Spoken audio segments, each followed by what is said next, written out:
আরে বেবি তুমি টেনশন করো না, আমি তোমার কাছেই আসছি। হ্যাঁ হ্যাঁ হ্যাঁ, সবাইকে পুড়িয়ে ছাই করে দিব। আরে বাপরে, আমি এখান থেকে তাড়াতাড়ি পালাই। কোথায় পালাচ্ছিস? দাঁড়া। আরে এই গরম থেকে বাঁচতে এখন কি করব? হ্যাঁ, কুলার চালু করি। হ্যাঁ হ্যাঁ, কি ঠান্ডা বাতাস, কি শান্তি।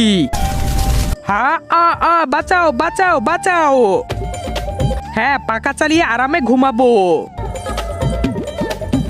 ওহো বাতাস, আয় আয়। হ্যাঁ, আরে শালা কারেন্টও চলে গেল। এখন কি করব এই গরম থেকে বাঁচতে?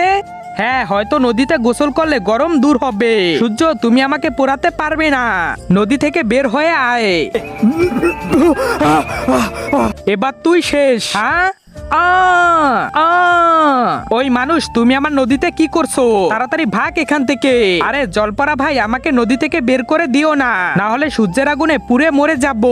ঠিক আছে, কিন্তু এই নদীতে থাকতে হলে তোমাকে আমার মতো জলপরা হতে হবে। সূর্যের আগুনে পুড়ে মরার চেয়ে জলপরা হয়ে বেঁচে থাকাই ভালো। ঠিক আছে, আমাকে জলপরা বানিয়ে দাও। জলপরা ভাই, আমার খুব ক্ষুধা পেয়েছে। উপর থেকে খাবার পড়ছে, খেয়ে নাও। মজা লাগছে না? হ্যাঁ হ্যাঁ, অনেক মজা, অনেক টেস্টি। জলপরা ভাই, এই খাবার কই থেকে আসে? উপরে গিয়ে দেখো, মানুষেরই খাবার। তার আগে তুমি যদি ইসরায়েলের পাশে থাকো তাহলে লাইক করো, আর যদি ইরানের পাশে থাকো তাহলে লাইক সাবস্ক্রাইব দুইটাই করো। আসলে আমি দেখতে চাই তুমি কার পাশে রয়েছো।